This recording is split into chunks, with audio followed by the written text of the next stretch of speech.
Hi అండి. ఈరోజు మనం ట్రై మెథడ్‌లో భాగంగా విద్యా ప్రణాళిక గురించి చూద్దాం. ఎక్కువగా ఈ విద్యా ప్రణాళిక అనే టాపిక్ నుంచి మనకి నిర్వచనాలు అడుగుతారండి. ఎక్కువగా నిర్వచనాలు అడుగుతారు. ఆ నిర్వచనాలని ఈరోజు ఒక 6 లేదా 7 నిర్వచనాలు ఉన్నాయి. ఆ నిర్వచనాన్ని ఈరోజు సమగ్రంగా ఒకసారి చూద్దాం. ముందుగా విద్యా ప్రణాళిక అంటే ఏమిటి? విద్యా ప్రణాళిక అంటే ఆంగ్లంలో కరిక్యులం అంటారండి. ఆంగ్లంలో కరిక్యులం. ఇది కరిక్యులం అనేది ఏ భాషా పదం? ఇంగ్లీష్. ఏ భాషా పదం అండి? ఇంగ్లీష్. చాలా జాగ్రత్తగా గుర్తుపెట్టుకోవాలి. కరిక్యులం అనే ఆంగ్ల భాషా పదం లేదా ఇంగ్లీష్ పదం ఏ భాషా పదం నుంచి వచ్చింది? కర్రిరే, కర్రిరే లేదా కరిర్, కరిర్ అనే లాటిన్ లేదా కరే అనే లాటిన్ భాషా పదం నుంచి వచ్చిందనమాట. ఒక్కొక్క టెక్స్ట్ బుక్లో ఒక్కొక్క మెథడాలజీలో ఒక్కోలాగా ఉంది.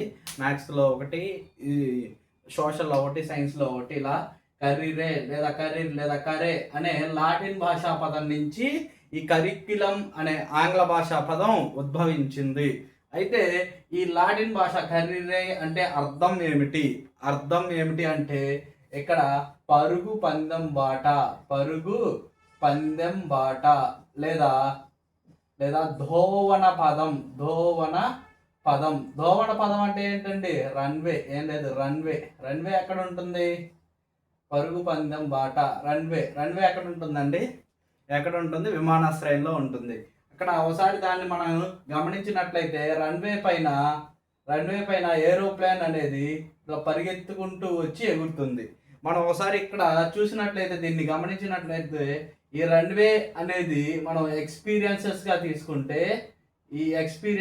తీసుకుంటే ఈ ఫ్లైట్ని, అదే విమానాన్ని మనం స్టూడెంట్గా భావించినట్లయితే పాఠశాల అనే ఈ ఎక్స్పీరియన్సెస్ని కల్పిస్తే ఆ ఎక్స్పీరియన్సెస్ నేర్చుకుంటూ విద్యార్థి ఏమవుతాడు? ఇట్లా పైకి వెళ్ళడం అంటే తన ఎయిమ్ని చేరుకుంటాడు, తన గమ్యాన్ని చేరుకుంటాడు. ఎప్పుడైతే విద్యార్థి తన ఎక్స్పీరియన్సెస్ మీద నుంచి ఆ రన్వే పైన పరిగెత్తుతూ ఎక్స్పీరియన్సెస్ నేర్చుకుంటూ ముందుకు వెళ్తే తన ఎయిమ్ని నేర్చుకుంటాడు అనేదే ఈ కరిక్యులం అనే పదం యొక్క ఉద్దేశం అన్నమాట. ఇక్కడ కరిక్యులం అంటే ఏం లేదండి, ఒక పాఠశాలలో విద్యార్థికి అందించే సమగ్రమైనటువంటి అనుభవాల మొత్తం. విద్యార్థికి అందించే అనుభవాల మొత్తాన్నే కరిక్యులం అంటాం. ఎలాంటి అనుభవాలు ఉంటాయి? ఎటువంటి అనుభవాలైనా ఉంటాయి. భావోద్వేగంగా, నైతికంగా, లేకపోతే రకరకాలైనటువంటి అనుభవాల మొత్తాన్నే మనం ఇక్కడ కరిక్యులం అంటాం. ఈ కరిక్యులంకి సంబంధించి కొంతమంది కొన్ని డెఫినేషన్స్ ఇచ్చారు.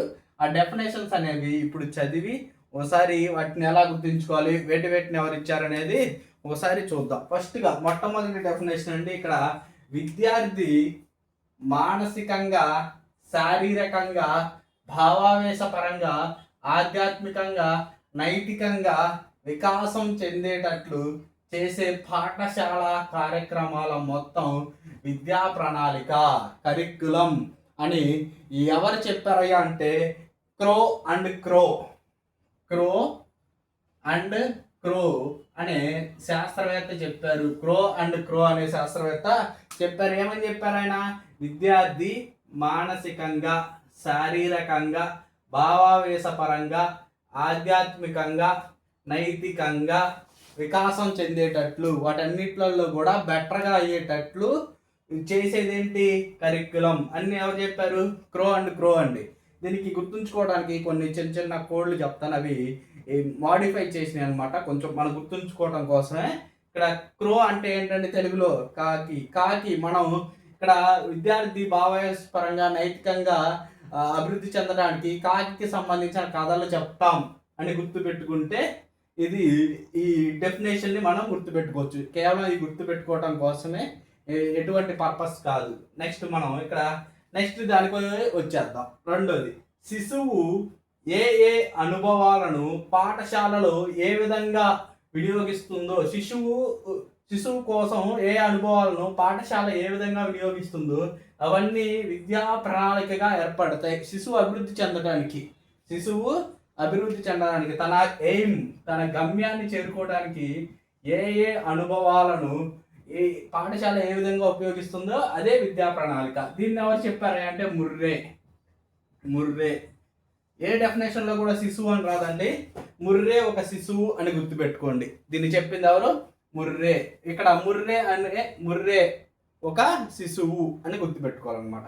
నెక్స్ట్ ఇక్కడ పాఠశాల తన విద్యా లక్ష్యాలను సాధించడానికి విద్యార్థి నిర్వహించే కార్యకలాపాల సమాహార రూపమే విద్యా ప్రణాళిక. ఇక్కడ ఏమంటున్నాడో చూడండి. పాఠశాల స్కూల్ తన విద్యా లక్ష్యాలను, తన ఎయిమ్స్ని, తన ఎడ్యుకేషనల్ ఎయిమ్స్ని సాధించడానికి విద్యార్థి నిర్వహించే కార్యకలాపాల మొత్తమే. పాఠశాల ఎయిమ్ని సాధించడానికంట విద్యార్థి ఎలాంటి యాక్టివిటీస్ చేస్తాడో వాటన్నిటి మొత్తమే విద్యా ప్రణాళిక అని చెప్పింది ఎవరు? ఆల్బర్టీ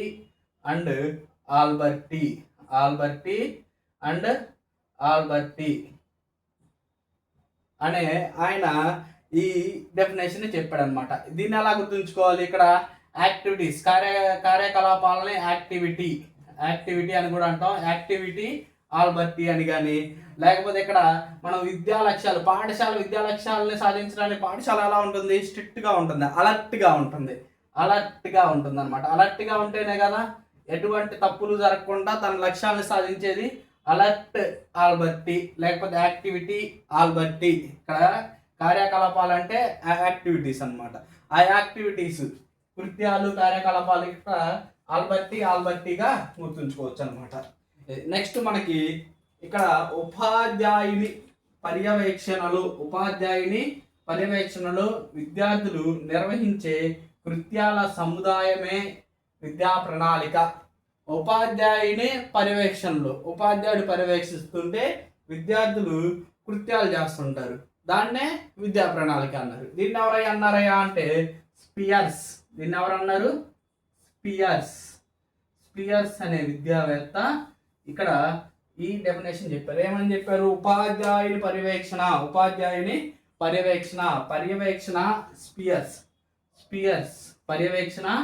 స్పియర్స్ అని గుర్తుపెట్టుకోండి. ఇక్కడ పర్యవేక్షణ అని ఎక్కడ రాదు, ఉపాధ్యాయుని పర్యవేక్షణ స్పియర్స్ అన్నమాట.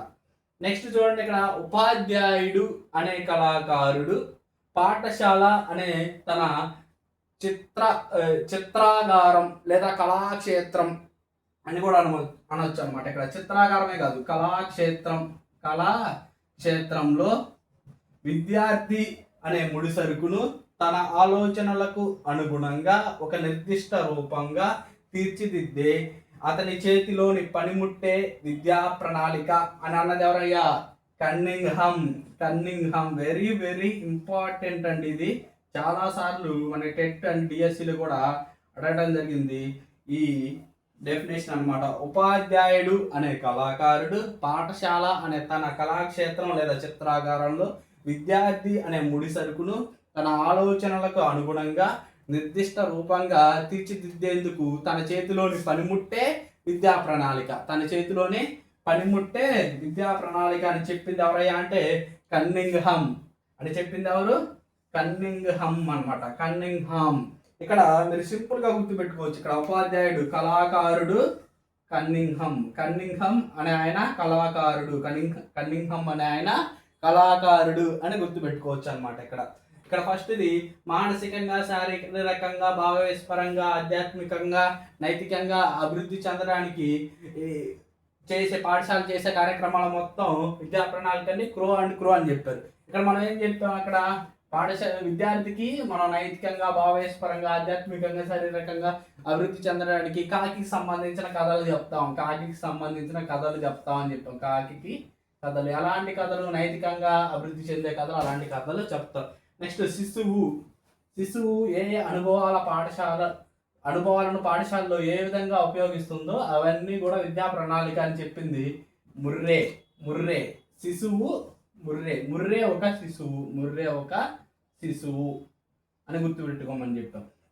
నెక్స్ట్ చూడండి, పాఠశాల తన విద్యా లక్ష్యాలను సాధించడానికి విద్యార్థి నిర్వహించే కార్యకలాపాల సమాహార రూపమే విద్యా ప్రణాళిక. ఇక్కడ పాఠశాల తన విద్యా లక్ష్యాలు సాధించడానికి ఎలా ఉండాలి? అలర్ట్గా ఉండాలి.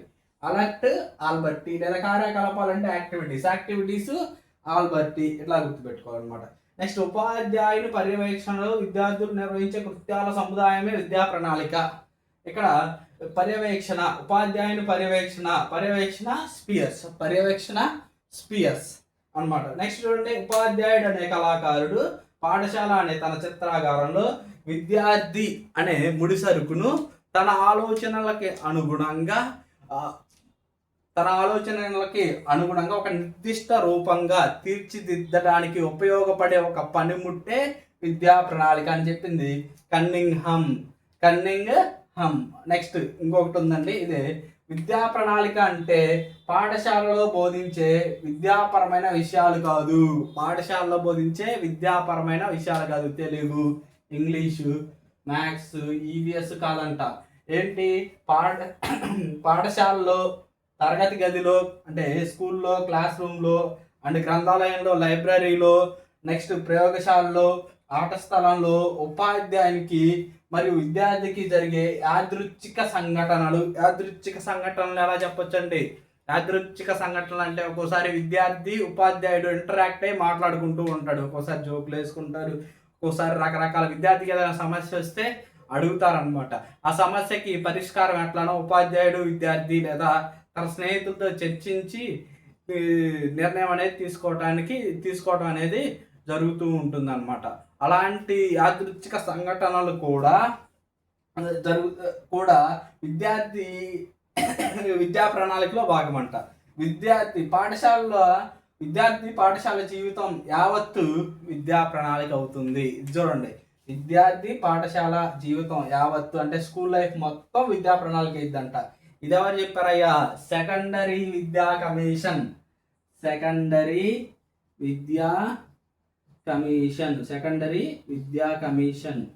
ఈ కమిషను విద్యా ప్రణాళిక ఇచ్చినటువంటి నిర్వచనం. ఎక్కడెక్కడంట? పాఠశాలలో, తరగతి గదిలో, ప్రయోగశాలలో, లైబ్రరీలో, ఆట స్థలంలో, పాఠశాల లోపల, బయట, అన్ని చోట్ల. ఇంకా ఉపాధ్యాయుడికి, విద్యార్థికి యాదృచ్ఛికంగా జరిగేటటువంటి సంభాషణలు కూడా విద్యా ప్రణాళికలో భాగమంట. అంటే విద్యార్థి పాఠశాల జీవితం మొత్తం విద్యా ప్రణాళికే అని చెప్పింది ఎవరు? సెకండరీ విద్యా కమిషన్. ఇంకొక డెఫినేషన్ ఉందండి, విద్యా ప్రణాళిక అనేది కేవలం పాఠశాలలో విద్యార్థులు నేర్చుకోవాల్సిన విషయ వస్తువులు కాదు. అభ్యాసకులు తమ ఉపాధ్యాయుడు ఆశించే లక్ష్యాలను చేరుకోవడానికి అభ్యాసకులు అంటే విద్యార్థి చేసేటటువంటి కృత్యాలు, విద్యార్థి ఏ అనుభవాల ద్వారా నేర్చుకుంటాడో, ఏ కృత్యాల ద్వారా నేర్చుకుంటారో అవన్నీ కూడా విద్యా ప్రణాళికలో భాగమే అని చెప్పింది అలెగ్జాండర్ అండ్ సేలం మరియు అలెగ్జాండర్